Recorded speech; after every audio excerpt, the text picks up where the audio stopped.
नमस्कार शिक्षार्थियों, कोल रेडियो में आपका स्वागत है।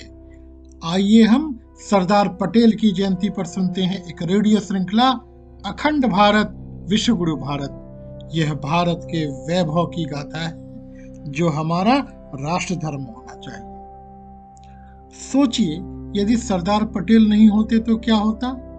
अभी तो एक कश्मीर सुलग रहा है, हैदराबाद और जूनागढ़ जैसी रियासतें होती और भारत का स्वरूप संभवतः हम नहीं देख पाते, पर ईश्वर की बड़ी कृपा थी कि हम सब पर जो पटेल जैसा सपूत हमारे पास था, जिनकी वीरता और कर्म से भारत एक हो गया। यदि वे भारत के प्रधानमंत्री होते तो अखंड भारत का स्वप्न भी पूर्ण हो जाता, परंतु नियति को कुछ और ही स्वीकार था। फिर भी तमाम दबावों के रहते सरदार पटेल ने जिस कूटनीति, चतुराई और राजनीतिक परिपक्वता का परिचय देते हुए तत्परता से कार्रवाई की और देश को एक झंडे के नीचे लेकर आए, उसके लिए इस देश की भावी पीढ़ियां सदा उन्हें याद रखेंगी। 15 अगस्त 1947 को अंग्रेजों ने भारत को स्वाधीन तो कर दिया, पर जाते हुए वे गृह युद्ध और अव्यवस्था के बीज भी बो गए। उन्होंने भारत के 600 से भी अधिक रजवाड़ों को भारत में मिलने या न मिलने की स्वतंत्रता दे दी। अधिकांश रजवाड़े तो भारत में स्वेच्छा से मिल गए, परंतु कुछ आंख दिखाने लगे। ऐसे में जिसने इनका दिमाग सीधा कर उन्हें भारत में मिलाया, उन्हें हम लौह पुरुष सरदार वल्लभ भाई पटेल के नाम से जानते हैं। वल्लभ भाई का जन्म 31 अक्टूबर 1875 को हुआ था।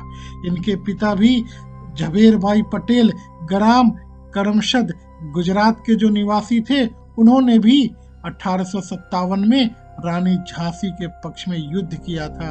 इनकी माता लाडोबाई थी। बचपन से ही वे बहुत ही साहसी और जिद्दी थे। एक बार विद्यालय से आते समय वे पीछे छूट गए। कुछ साथियों ने जाकर देखा तो ये धरती में गड़े एक नुकीले पत्थर को उखाड़ रहे थे। पूछने पर बोले, इन्होंने मुझे चोट पहुंचाई है, अब मैं इसे उखाड़ कर ही मानूंगा, और वे काम पूरा करके ही घर आए। साधारण परिवार होने के कारण वल्लभ भाई की शिक्षा निजी प्रयासों से कष्टों के बीच में पूरी हुई। अपने जिले में वकालत के दौरान अपनी बुद्धिमत्ता तथा परिश्रम के कारण वे बहुत प्रसिद्ध हो गए। इससे उन्हें धन की भी प्रचुर मात्रा में धन भी प्राप्त हुआ। इससे उनके बड़े भाई विठल भाई ने और फिर वल्लभ भाई ने इंग्लैंड में जाकर बैरिस्टर की परीक्षा उत्तीर्ण की। 1926 में वल्लभ भाई की भेंट गांधी जी से हुई और फिर वे भी स्वतंत्रता आंदोलन में कूद गए। उन्होंने बैरिस्टर वाली अंग्रेजी वेशभूषा त्याग दी और स्वदेशी रंग में रंग गए। बारडोली के किसान आंदोलन का सफल नेतृत्व करने के कारण गांधी जी ने इन्हें सरदार कहा। फिर तो यह उपाधि उनके साथ ही जुड़ गई। सरदार पटेल स्पष्ट और निर्भीक वक्ता थे। यदि वे कभी गांधी जी से असहमत होते तो उन्हें भी साफ कह देते थे।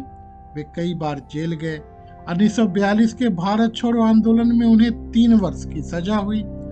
स्वतंत्रता के बाद उन्हें उप प्रधानमंत्री तथा गृह मंत्री बनाया गया। उन्होंने केंद्रीय सरकारी पदों पर विदेशियों की नियुक्ति रोक दी।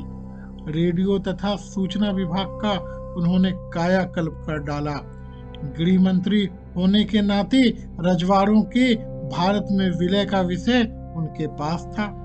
सभी रियासतें स्वेच्छा से भारत में विलीन हो गई, पर जम्मू कश्मीर, जूनागढ़ और हैदराबाद ने टेढ़ा रुख दिखाया। सरदार जी की प्रेरणा से जूनागढ़ में जनविद्रोह हुआ और वो भारत में मिल गया। हैदराबाद पर पुलिस कार्रवाई कर उन्हें भारत में सरदार पटेल ने भारत में मिला लिया। भारत के जो उप प्रधानमंत्री सरदार पटेल का यह सबसे सफल आंदोलन था हैदराबाद मुक्ति अभियान। पूरे भारत में हैदराबाद राज्य ब्रिटिश भारत की रियासत थी।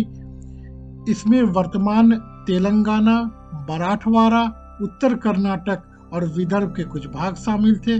भारत सरकार द्वारा निजाम शासन के विरुद्ध पुलिस कार्रवाई करके हैदराबाद को भारत में समाहित कर दिया गया था।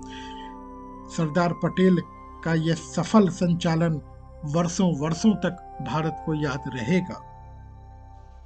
15 दिसंबर 1950 को सरदार पटेल का देहांत हो गया। सुनते रहें अखंड भारत, विश्व गुरु भारत। धन्यवाद।